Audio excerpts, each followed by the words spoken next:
Pelaksanaan ujian. Yang pertama, pada saat ujian berlangsung, para hadirin dimohon tenang, tidak mondar-mandir di sekitar panggung, dan tidak membuat gaduh yang dapat mengganggu jalannya ujian. 2. Handphone atau alat komunikasi lainnya mohon dinonaktifkan. 3. Pengambilan gambar mohon tidak menggunakan lampu blitz. 4. Tepuk tangan dapat dilakukan sebelum dan sesudah ujian berakhir. Susunan Dewa Penguji berikut kompetensi keahlian jurusan pedalangan tahun ajaran 2024-2025 SMKN 12 Surabaya. Penguji pertama, Ki Bambang Sugio selaku pimpinan Sanggar Madu Mulyo. Penguji kedua, Ki Surono Gondo Taruno Sarjana Seni MSI selaku pimpinan Sanggar Surabudaya. Penguji ketiga, Bapak Harnowo, Sarjana Seni selaku Ketua Konsentrasi Keahlian Seni Pedalangan. Berikut peserta uji yang ketujuh, Sri Bawono Kustiwaluyo menyajikan pakliran ringkas dengan lakon Hanggayu Prasetyo dengan pembimbing dan penata iringan Bapak Krisna Nugroho Jati Sarjana Seni. Kepada penata iringan dipersilahkan menempatkan diri.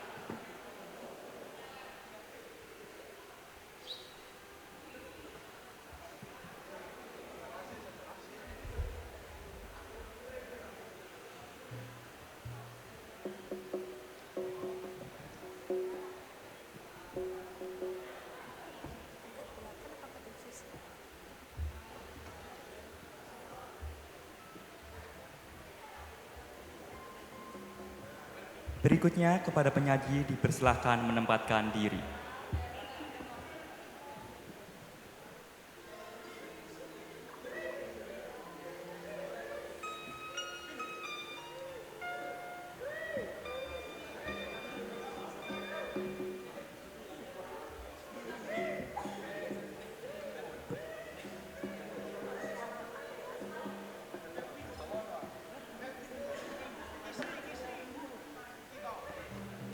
Sinopsis. Menagih sebuah janji adalah kewajiban bagi orang yang sudah dijanjikan oleh seseorang yang akan memberikan sesuatu. Arti janji adalah ucapan yang menyatakan kesediaan atau kesanggupan untuk berbuat sesuatu, seperti hendak memberi, menolong, dan lain-lain. Akan tetapi, jika mengingkari janji tersebut akan mendapatkan dosa dan hukuman. Perilaku seperti itu telah dilakukan oleh Raja Hastino, yaitu Sentanu Dewa. Ia mengingkari perjanjian yang sudah disaksikan dan disahkan oleh para dewa, bahwa sebagai ganti pemberian air susu dari Dewi Ambarwati adalah menjadikan Abiyasa sebagai Raja Hastino setelah Setanu Dewa, dan pada akhirnya Setanu Dewa mendapatkan dosa dan hukuman dari para dewa, yaitu dimasukkan ke dalam kawah Contro Dimuko. Dewan Penguji yang terhormat dan hadirin sekalian, inilah penampilan dari peserta ketujuh, yakni Saudara Sri Bawono Kustiwaluyo dengan lakon Hanggayu Prasetyo. Selamat menyaksikan.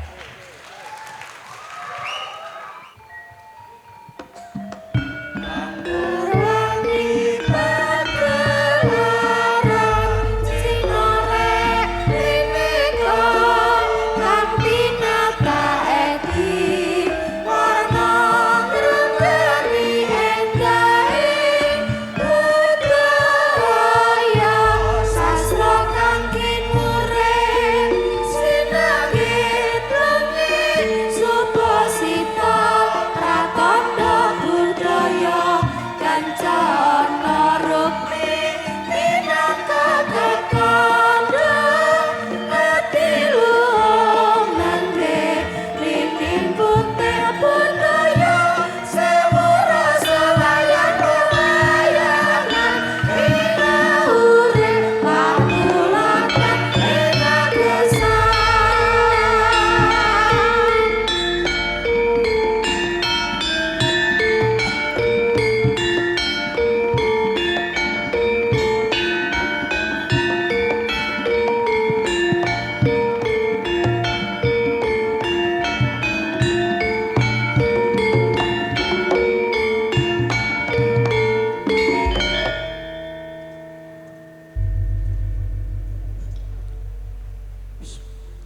Allahumma sholli ala sayyidina Muhammad.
Ora gampang wong kang nedya jumeneng Narendra parandene kudu andarbene labuhan kang becik tumraping praja mungguh pranataning negara kang bisa jumeneng nata muhung tedak kanarendran dudu wong pitak becaraan umpama jeneng sira bakal kawisuda dadi apa ing tembene negara Ngastina woi putraku ngger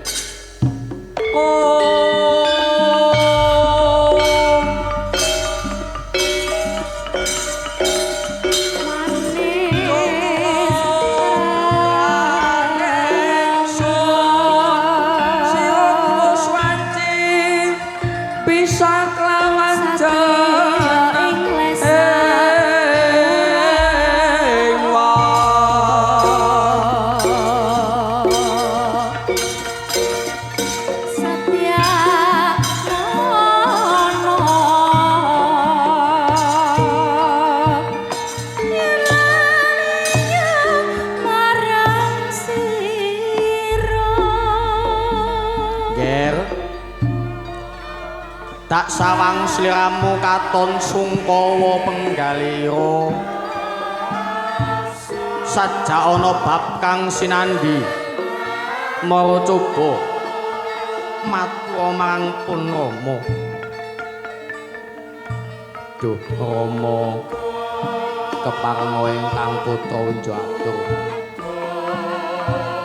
napa semanten Prabu Sentanu Dewa sampun prasetya bilih beselih negari Ngastina minangka kantosing toya kami pasasat abdo lintang sinawating sela tangeh kelakone cepak lupute estunipun Prabu Sentanu Dewa boten sarujuk menawi kula jumeneng napa nger aja darpi rasa sing kaya mangkono mangerti yo senadyan sira amung Sadrama putra Brahmana Ananging sira iku trah kusuma rembesing madu andana warih. Banjur apa luput menawa sira jumeneng Narendra ana ing salah sawijining praja. Nyuwun pangapunten Rama. Yektosipun perkawis menika ingkang adamel gedhing manah pranyata ingkang putra boten patut kalamun kajumenengaken nata. Gegayuhan luhur iku mesti bakal ana pepalang kang nedya gawe wigaring rasa. Dak jaluk sira sumelang tetep kukuh bakuh ming pamrupaning Gusti.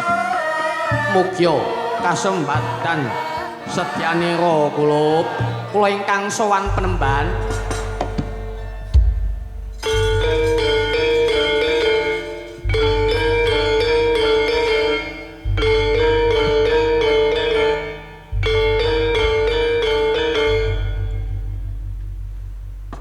Moto-moto kapen sun waspadakna ora liya mung anakku lanang Dewa Brata. Raja sawanira kula kasinggihan bapa penemban bekti kula katur. Ya wis tak tampa nggih gawe bombonging pun kaki ana parigawe apa janur gunung prapta ana pertapan Saptwarga. Mekaten bapa sowan kula menika dinuta dening Kang Rama Prabu Kinan Anganti Yai Wiyasa tedhak ing praja Ngastina nyembadani kersanipun Kanjeng Ibu Ambarwati bilih ing ripalenggahan samangke Yai Wiyasa badhe kawinisuda jumeneng nata. Nyuwun pangapunten Kakang estunipun ingkang rayi kirang trep menawi jumeneng nata wonten ing praja Ngastina. Ananging munggo ing pranatan namung jengandika Kakang Mas ingkang patut jumeneng nata minangka tedhak Narendra. Yayi ngertenono kalamun pun kakang iki wis prasetya ora bakal jumeneng nata. Mula dak jaluk aja wigirasamu manuta marang pun kakang. Kiraku negara Ngastina yen wis kawengku dening Syadi bakal antuk kamulyan. Yayi pancen bener kang dadi aturi rakamta ing Talkanda Abiyasa. Menawi mekaten kula namung derek jengandika Kakang. Yo syukur menawa Syadi kaya mangkono. Sadurunge sowan ana ngarsaning Kanjeng Rama miwah Ibu jeneng para bakal dak kanthi mring praja Kalangke ana tepi Imbasara saka Prabu Kasendra.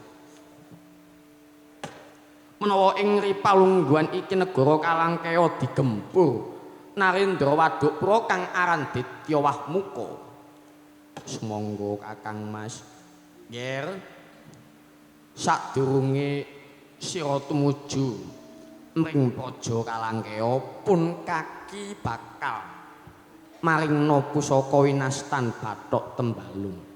Gunakna pusaka iki kanggo nyirep dawuh praja Kalangkaya nggih. Nuninggi Rama ngaturaken agunging panuwun ingkang tanpa pepindhan. Menawi mekaten Kang Putra nyuwun pamit saha nyuwun tambahing berkah pangestu Rama. Semantun ugi kula Bapa pangestu saha berkah jengandika kula suwun. Ya kula tak puja rangga puja sesanti jaya-jaya wijayanti kasembatan sedyanira kula. Niwata wateking resi Nesta jiwa pangkiyungan Suprapa tansah kinala Om sopecang kawanendra Langkung pronto sang raja niwata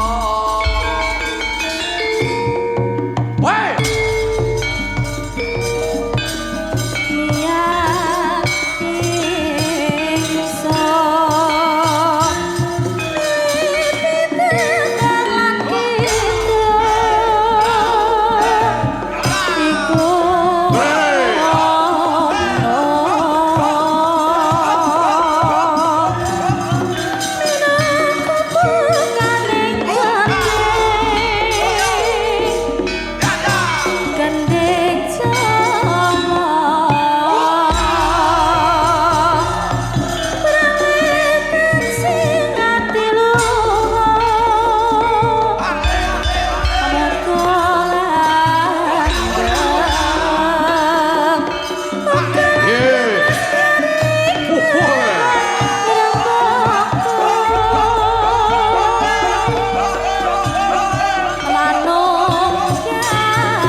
Papranyolir kolorasiku kolakol karto tinular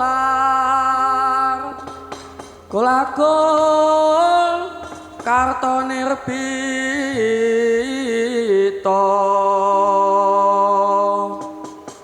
kurakean sang nirbito tumurun darah Pandhawa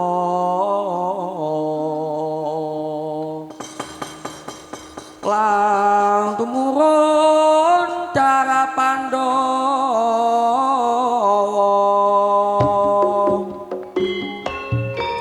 ing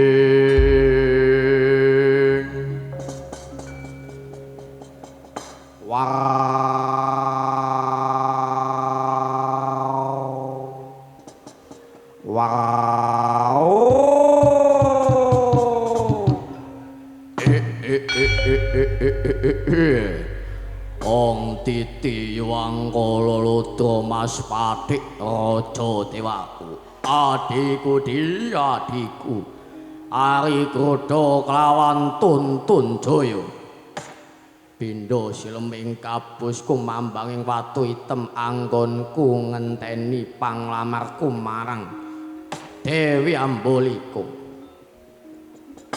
tinemune ora gawe bungaing rasaku malah gawe wujiting atiku Yai. Loh, liripun kados pundi Kakang? Panglamarku ditampik Yai. Aku ora santa kepengin boyong sekar kedaton praja Kalangkaya di. Pangapunten Kakang. Keparenga ingkang Yayi Tuntun Jaya unjuatur. Swados kersa jengandika Kakang Mas boten wikar tanpa karya langkung becipun negari Kalangkaya dipun gempur kemawon payogine kaya mangkono Yai luwih becik kakit ruhara sungsang bawana balik praja Kalangkaya mangestuaken dawuh Kakang.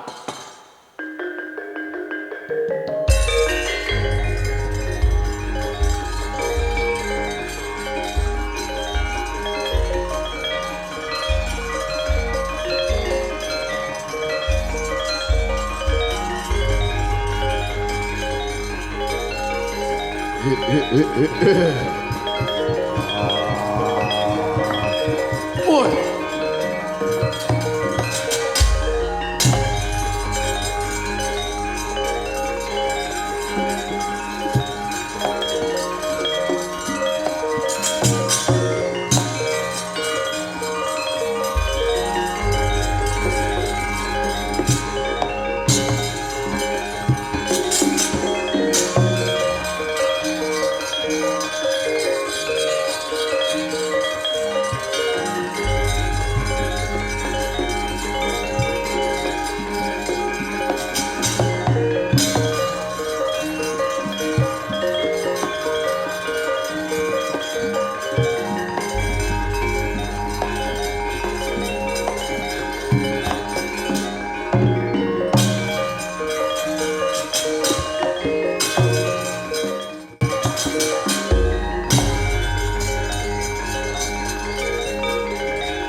Hei!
Surpa Mandala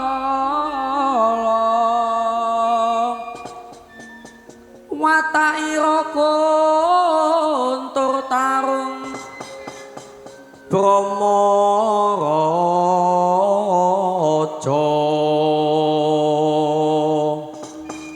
uruping geni Bandayuda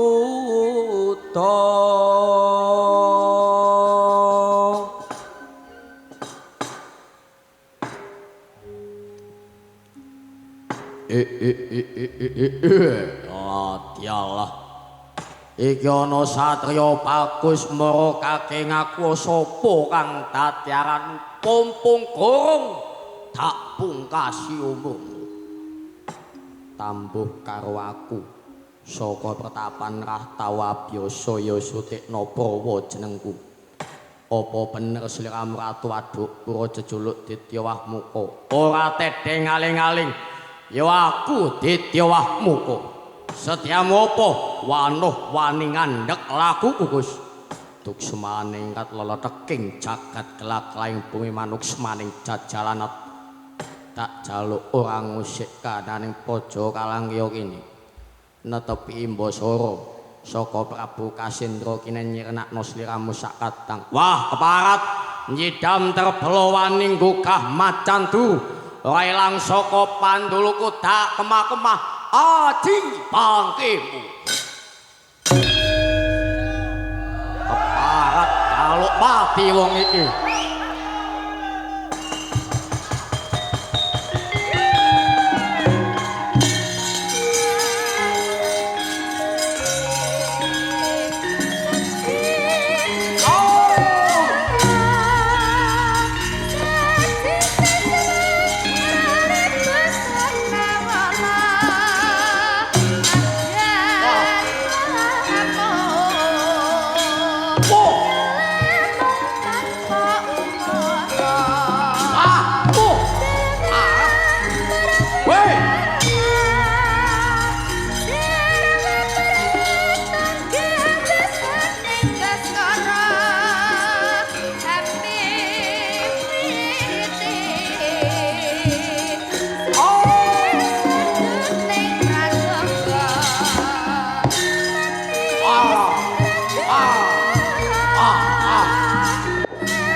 nang lang tinggal bangun sawendri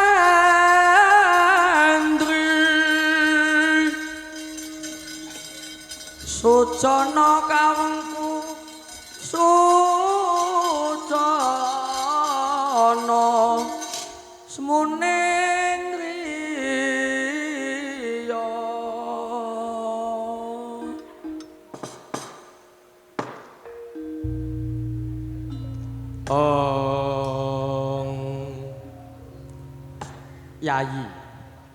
Yai Wiyoso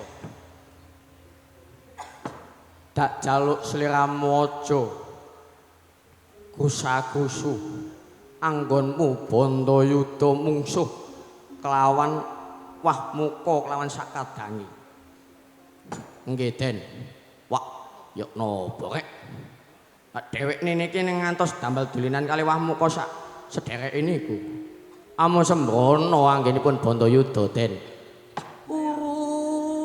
ndadosaken kawuningan Gus bilih wah muka sak kadang menika sanes tita ingkang limrah pramila kangge ndhedepi kridane wah muka sak kadang Ndara kula aturi ngedalaken pusaka paringanipun ingkang rama Den kandhek kenya lumaris Sang Yasa Mranata lebu wetuning Bajra Hirawana padha sakala amusti sanjata pangruwatan syahadat wisma ingkang winatek angesti marang pangaribawaning Gusti ingkang neneng gesang pusaka ingkang dipun wastani Bathok Tembalung mus kaparingan apukunir kelawan welat si raja Sembrana wong Sembrana keparabilahi kang pinanggih wong cidra bakal cilaka wong bilahi saka lali kocap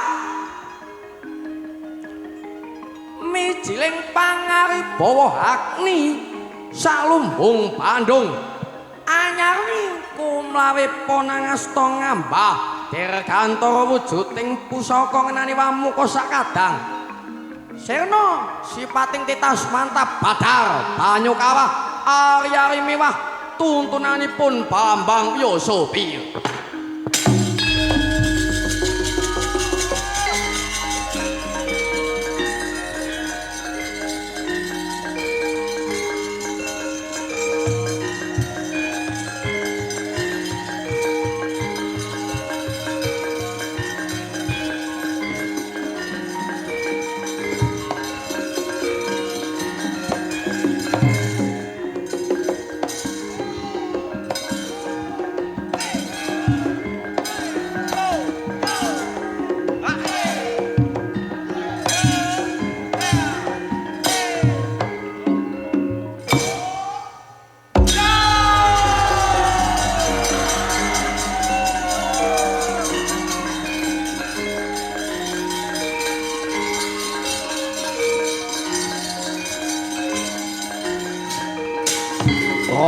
Gowong kasak gowong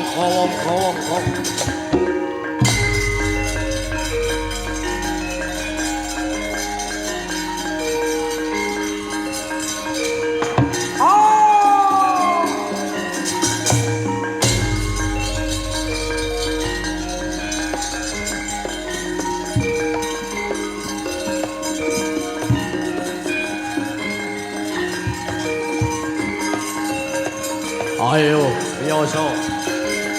Tokno daya kawijayanmu.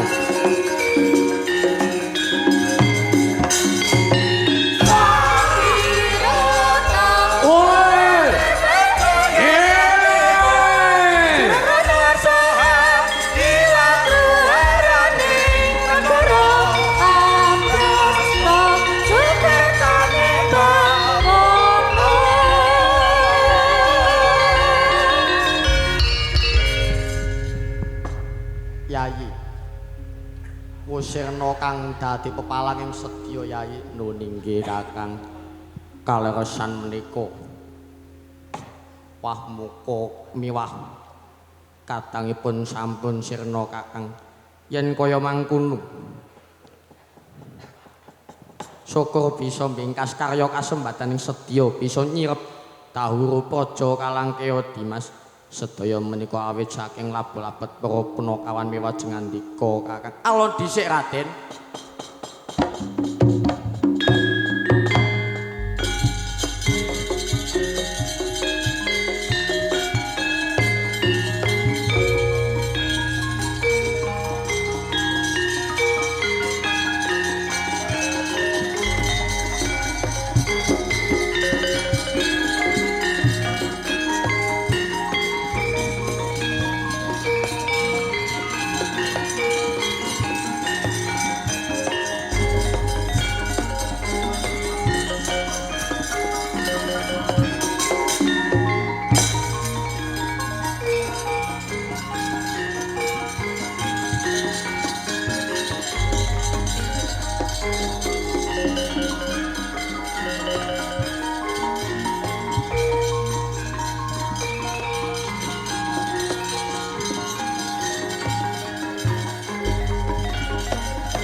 Alon dhisik Raden.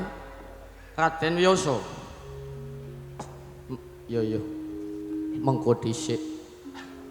Aku melu takon, sliramu iki sapa lan saka ngendi? Aku Raden Basukesti.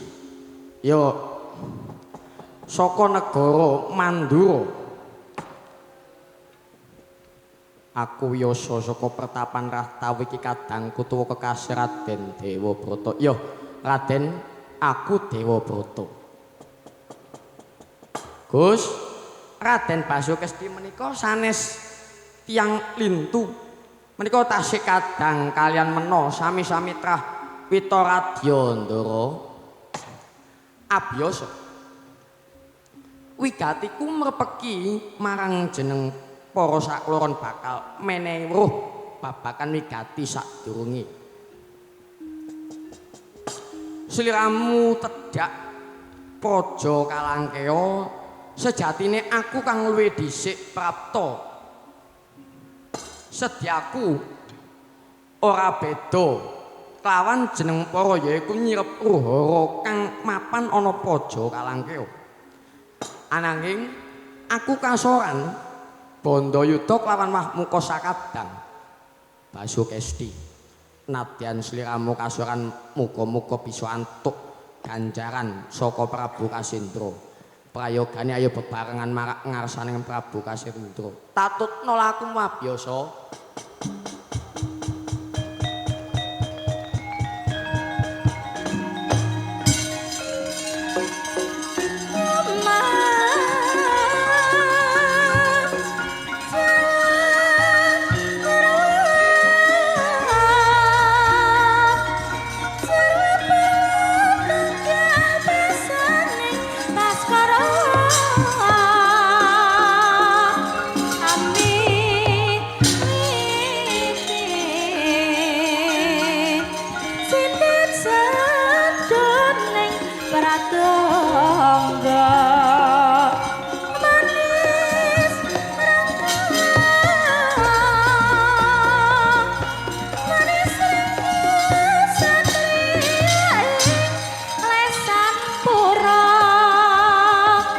Satya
mandaping tengah ratri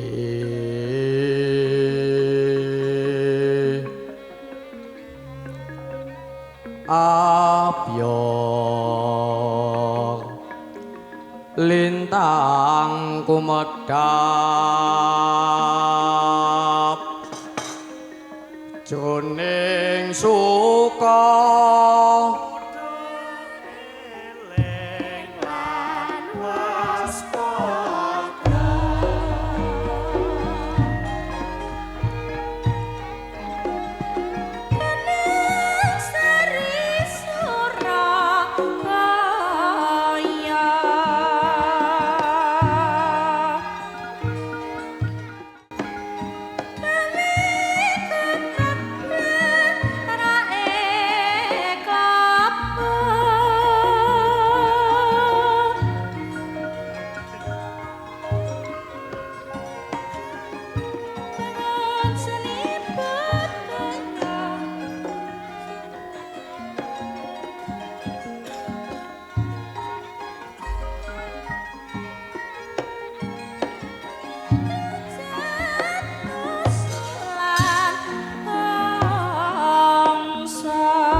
pungun-pungun Sang Hyang Rawi wungu saking Deni Ranendra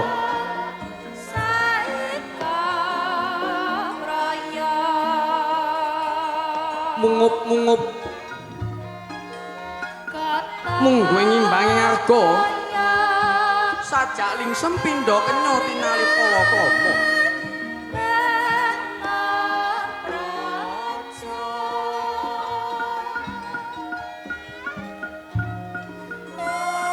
pantoking langit kaeksi kadi marbapak Banglayu semu hangisi kawontenan katiuping marutamanda serna kang marana satemah biar padang anraji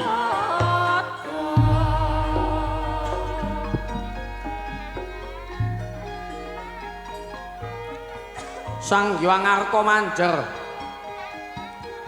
madyaning langit amadangi Puryagung Praja Ngastina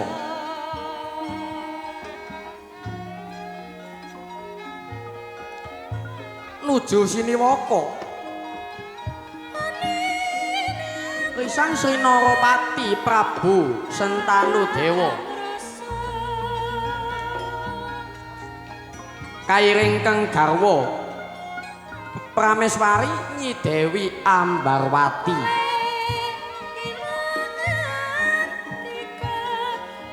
ripalenggan samangke nampi pisawanipun ingkang putra kekalih Raden Dewabrata miwah Bambang Yasa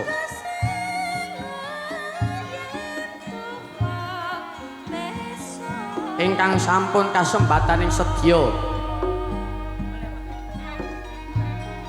nyirep dahulu ingkang mapan wonten ing telenging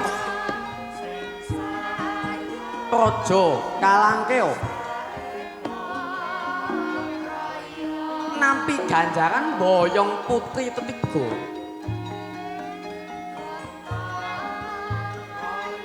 sinten to asmane nenggih Dewi Ambolika Amboleki miwah Ambayun Sari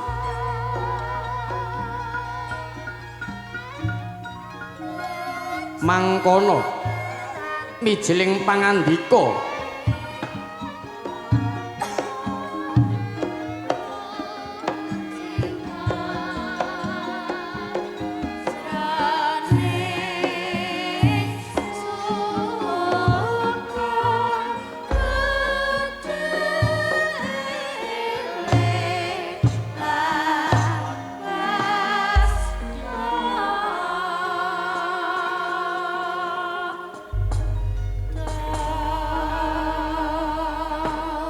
wus wanci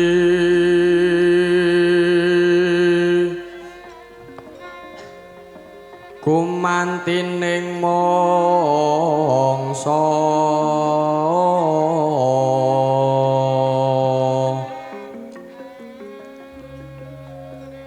titiyani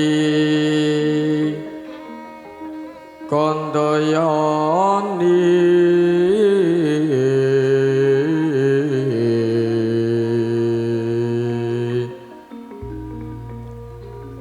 sawung kaloro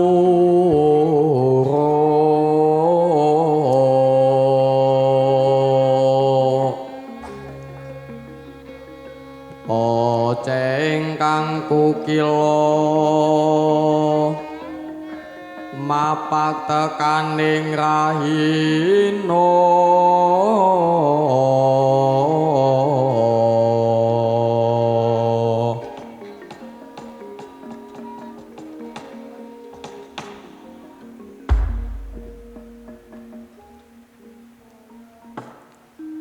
bejo kumayangan anggaluga nusung sari. Oh, putra kunggir abiyasa klawan Dewa Brata. Syukur mangayu bagya kasembataning sedya bisa mboyong putri saka negara Kalangkea. Nuwun inggih Rama Prabu. Kasinggihan Rama. Syukur ya nggir. Pun ibu uga melu pombong sira sakloron bisa nggayuh apa kang dadi kegayuhan nira. Awit berkah saking Kanjeng Ibu kula miwah Kakang Dewa Brata kasembataning sedya. Nuwun inggih Ibu. Rama ingkang putra badhe matur.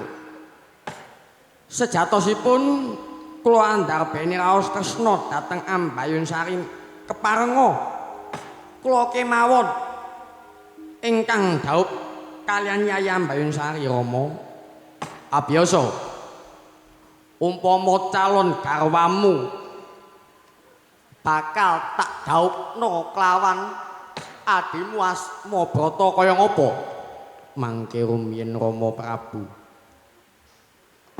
Menawi Nyai Ambayun Sari kersa kula sumanggaken, menawi mboten peksa kami kudu rada kami wani badhe kula tatai pecating nyawa putaing ludira Kanjeng Rama Prabu. Mbapapapang wetananyo katya kembang warawari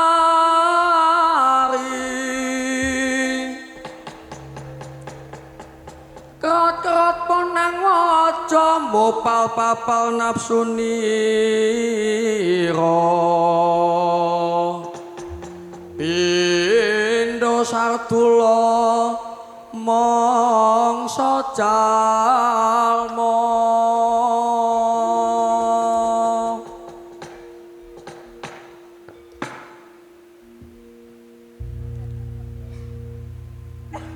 keparat murang toto wani nyentalane wong drangkon nampi apa kang dadi kersaning sud yen kaya mangkono kekarepanmu beslit negara tak jabel. Sinuwun menapa cengandika mboten engkeduk nalika semanten Prabu Paduka sampun prasetya prasapa menawi keprabon kawusananipun badhe tinampi dening Abiyasa. Duh sinuwun cengandika paring pangandikan kados mekaten mboten netapi sabda Pramana Raja mali ilat milik gendong lali lindra-lindri kadya warit tinumpang kodhong sinti cukup biyen saiki Abiyasa menawa sira ora sarujuk madula marang bapakmu kongkon ngadhep ana ngarsaning Sentanu Dewa mergake minggato ora ilang saka pandulku lakon tanggo keset sirahmu.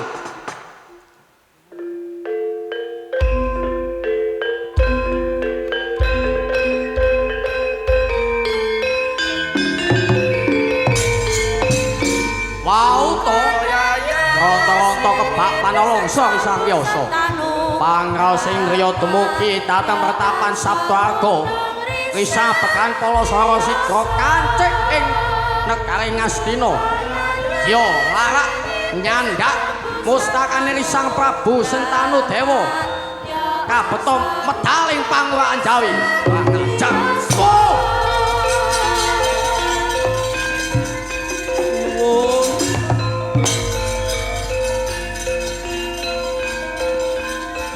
Ayo, arep nyanti we.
Dewaning manontana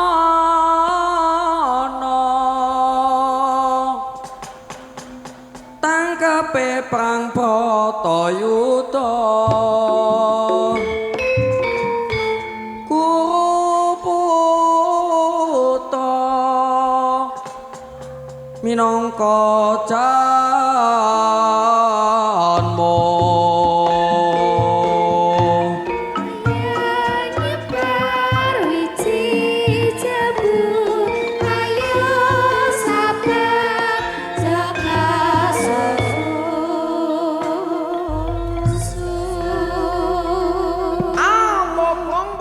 semprong mate kopong legie. Wak saleh parini akeh tau tangko gak oleh.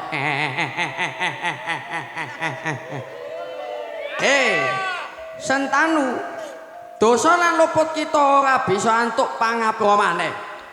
Dina iki uga kita lan Asmabrata bakal nampa pidana linarung ana telenging ndut Maniluka.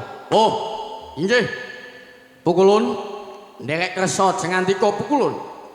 Kula mboten badhe ajrih nampi pidana menika ananging kula nyuwun wekdal sawetawis. Keparenga kula manggi putra mantu kula ambayun sari langkung rumiyin pukulun. Aja sisuwi nggih.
Ambayun Sari.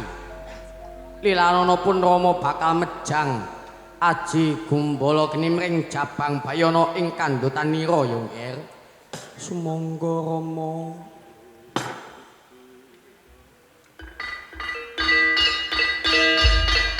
Kacarita Risang Sentanu Dewa arsa njamah kandhutanipun Risang ni Dewi Ambayun Sari. Saknalika mawa Prabowo angin lesus dataring bumi sinambar kadit damel gonjang kanjinging jagat arsa jele-jele Risang Kaneka Putra Yamadipati enggal rangketen tangane srimpungan sikile asma Brata lawan Sentanu linarung ana ing telenging ndut Maniluka ngestakaken kau Pukulut Wisnu enggal manjing ana kandhutane Ambayun Sari cocol netrane Jabang Bayi sing dikandhut dening Ambayun Sari pangestakaken kau Pukulut.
Sigra manjing dhateng kandhutanipun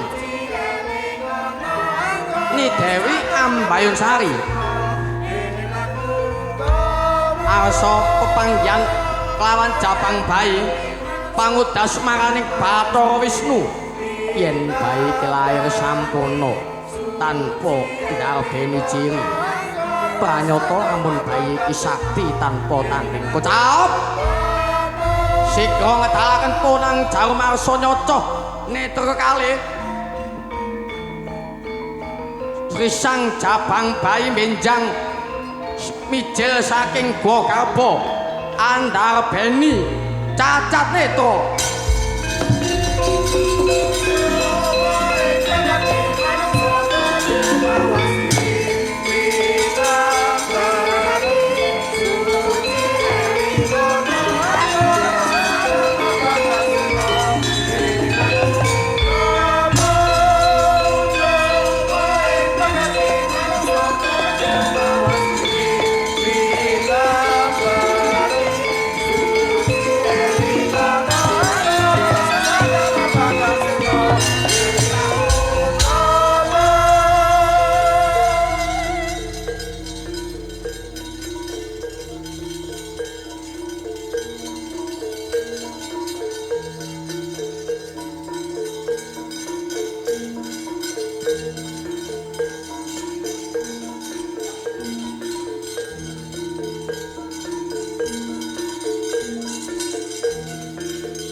Abiyasa kula wonten dawuh Pukulun iki wis titi kala mangsane jeneng kita pepanggihan kelawan calon garwamu Ambayun Sari nadyan anggarbini nanging tampa kanthi lila legawaning atimu ya Nger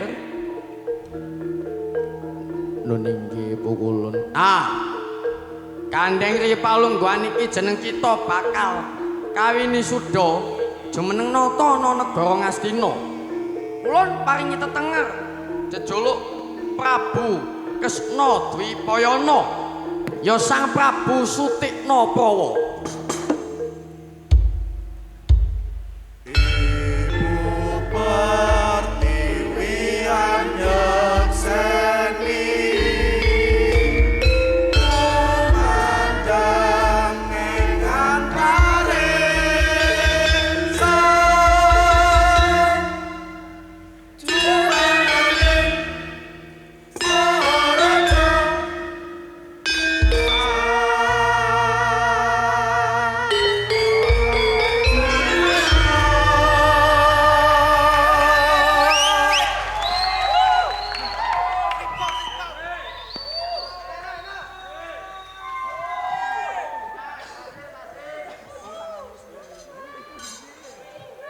Hadirin tamu undangan yang berbahagia, demikian sajian dari Saudara Sri Bawono Kusdiwaluyo.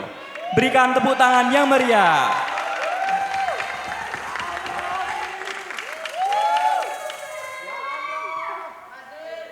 Demikian selesai sudah ujian kompetensi keahlian seni pedalangan tahun ajaran 2024-2025 pada hari Rabu 19 Februari 2025.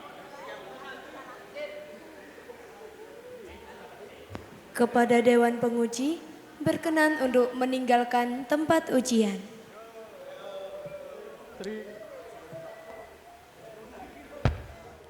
Untuk penyaji dan pengrawit dipersilahkan meninggalkan panggung.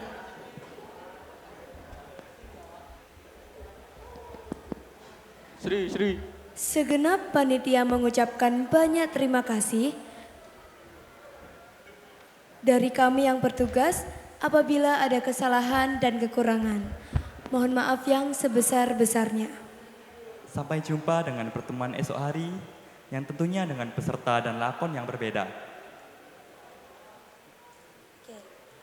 Terima kasih, selamat malam. Wassalamualaikum warahmatullahi wabarakatuh.